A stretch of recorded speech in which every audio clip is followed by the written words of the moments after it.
আপনার কাছে আসি। জনাব সার্জিস আলম, আবারও আপনাকে অভিনন্দন জানাই নতুন জীবনের জন্য। আমরা দর্শকদের কাছে একটু বলে রাখি, জনাব সার্জিস আলম আমাদের সাথে একটু পরে যুক্ত হয়েছেন, কিন্তু যুক্ত হয়েছেন এখন। নতুন জীবনের জন্য অভিনন্দন জানাই সার্জিস। আমরা খেয়াল করি যে গতকাল বিবিসি বাংলার একটা শিরোনাম ছিল যে ভাঙার ঘোষণা দিয়ে ধানমন্ডি ৩২ নম্বরে হামলা।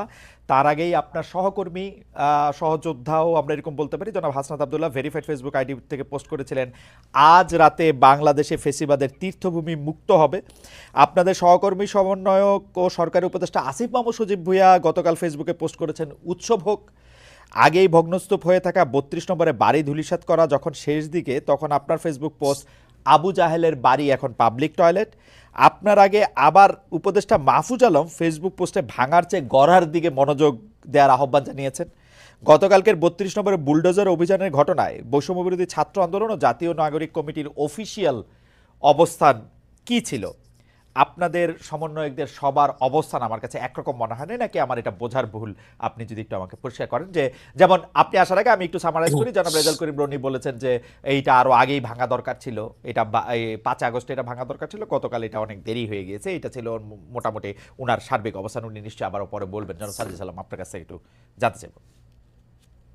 প্রথমেই ভাই দুঃখিত আসলে আমার অনাকাঙ্ক্ষিত ভাবে এখানে যুক্ত হতে একটু লেট হওয়ার কারণে। আর দ্বিতীয়ত আপনাকে অসংখ্য ধন্যবাদ আমাকে শুভকামনা জানানোর জন্য। আমাদের জন্য আসলে দোয়া করবেন আপনারা।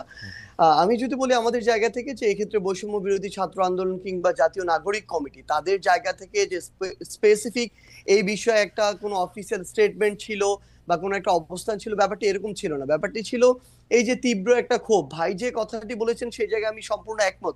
এই বিষয়গুলো শুধু এটা নয়, আরো এরকম অনেক তীর্থভূমি রয়েছে আসলে, যেগুলো যে চূড়ান্ত যে আমাদের এই পুরো বাংলাদেশের মানুষের যে ক্ষোভ বা এই বহিঃপ্রকাশ, এটা আসলে ৫ই অগস্ট কিংবা ৬ আগস্ট ওই সময়ে হওয়ার কথা ছিল, হওয়া উচিত ছিল। এটা আসলে অনেক দেরি হয়ে গিয়েছে।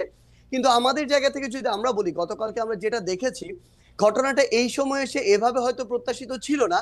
কিন্তু সবচেয়ে বড় কথা হচ্ছে এটা এক সময় না এক সময় প্রকাশিত হওয়ারই কথা ছিল। এবং এক্ষেত্রে সবচেয়ে বেশি আমার মনে হয় যে প্রভাবিত করেছে খুনি হাসিনা। যে প্রভাবিত তিনি ওই ১৫-১৬ জুলাই করেছিলেন, ওই গণভবনে বসে প্রেস কনফারেন্স করে, সেই প্রভাবিত তিনি এখন করছেন ভারতে বসে।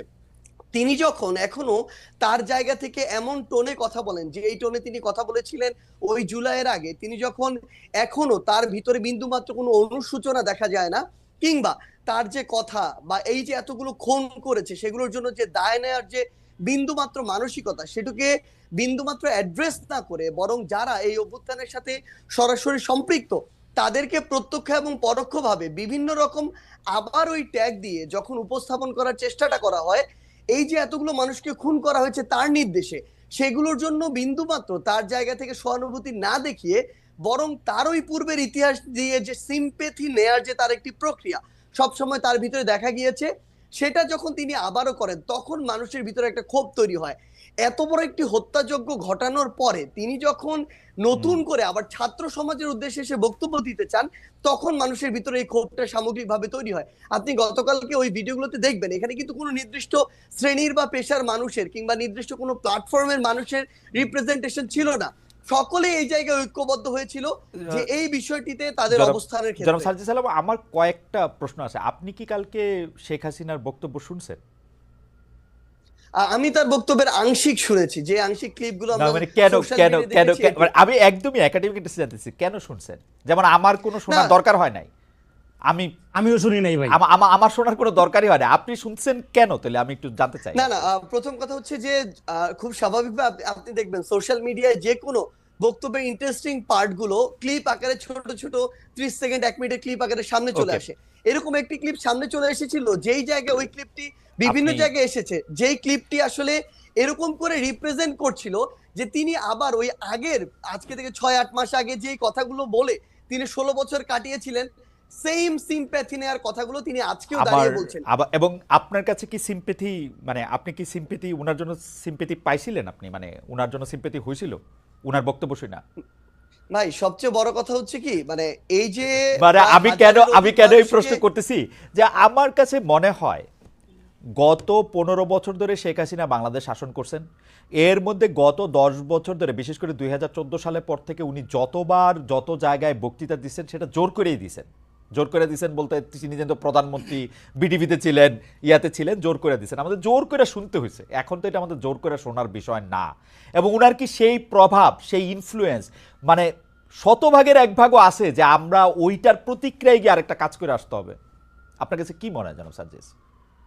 না দেখুন, সবচেয়ে বড় কথা হচ্ছে যে আমরা আমাদের জায়গা থেকে, মানে কেউ এটা ব্যক্তিগত জায়গা থেকে গিয়ে এই বিষয়টি করেছে এরকম না। মানুষ হয়তো বা মানুষের ভিতর আমার মনে হয় এখন এই বিষয়টি কাজ করছে যে আমাদের আসলে যেই কাজগুলো 5ই অগস্ট বা ওই সময়টাতে করা দরকার ছিল, যেগুলো এখন আমাদের জায়গা থেকে বাকি রয়ে গিয়েছে, মানুষের এই ক্ষোভটা সামগ্রিকভাবে শুধুমাত্র ওই হাসিনা বক্তব্য দিচ্ছে এই জন্য তৈরি হচ্ছে, ব্যাপারটা এরকম না।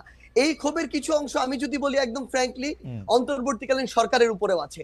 এই অন্তর্বর্তীকালীন সরকার তাদের জায়গা থেকে এই খুনি যারা ছিল, যারা সরাসরি এই খুনগুলোর সাথে জড়িত, ছাত্রলীগ, আওয়ামী লীগ, যুবলীগের ক্যাডাররা বা কিছু কিছু পুলিশ সদস্য, যাদেরকে আসলে গ্রেফতার করে বিচারের আওতায় আনার কথা ছিল, দৃশ্যমান এরকম একটা বিচার আমাদের দেখার কথা ছিল, সেটি যখন দেখছে না মানুষের ভিতরে একটা ক্ষোভের উদ্গীরণ হচ্ছে, যখন দেখছে ছাত্রলীগ, যুবলীগ, আওয়ামী লীগের ওই ওই সদস্যরাই বিভিন্ন ভাবে বিভিন্ন দলের সাথে এখন যুক্ত হচ্ছে এবং আশ্রয় প্রশ্রয়ে তাদের চোখের সামনে দিয়ে হাঁটছে, তখন এই মানুষগুলোর ভিতরে আরেকটা ক্ষোভ তৈরি হচ্ছে।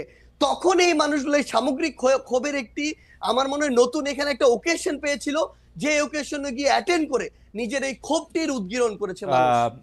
এইটা কি এরকম হইতে পারে জনাব সার্জিস আলম? ধরেন শেখ হাসিনার উপরে তো আপনার কন্ট্রোল নাই, আমারও কন্ট্রোল নাই। শেখ হাসিনা আরেকটা বক্তৃতা দিল, তারপরে গিয়ে কোন বাড়িটা ভাঙবেন? না দেখুন, এখানে শেখ হাসিনা অসংখ্য বক্তৃতা দিক আর একটা বক্তৃতা দিক, সেটা ফ্যাক্ট না।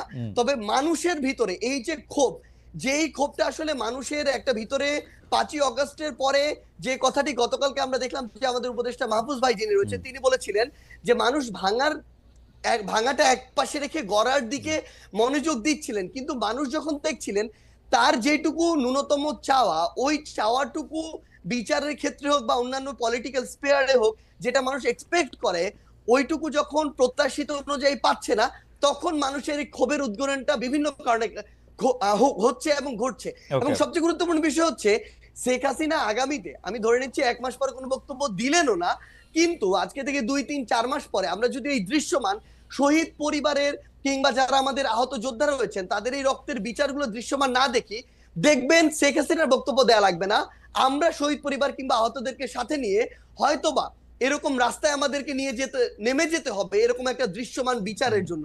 তো এই জায়গাটা শুধুমাত্র শেখ হাসিনা দৃশ্যমান বিচার করার জন্য আপনারা আওয়ামী লীগের স্থাপনাগুলি বা আওয়ামী লীগের সাথে জড়িত জিনিসগুলি গিয়ে আপনারা ভাঙবেন? এটা আওয়ামী লীগ না, সবচেয়ে বড় কথা হচ্ছে কি, দেখেন আওয়ামী লীগ বলে এমন কিছু এখানে বিষয়কে নিয়ে আসা হচ্ছে, আওয়ামী লীগের সবাই, আমরা যে স্পষ্ট করে বলি, আওয়ামী লীগের যে মানুষগুলো এই বিষয়গুলোর সাথে জড়িত ছিল, হত্যাযজ্ঞের সাথে, খুনের সাথে, ফ্যাসিজমের সাথে, স্বৈরাচারের সাথে, এবং তারা যেগুলোকে সিম্বল, এক প্রকার উপাসনালয় হিসেবে তৈরি করে সিম্বলাইজ করে এতদিনের রাজনীতিটা করেছে, মানুষের ক্ষোভ ওই জায়গায়।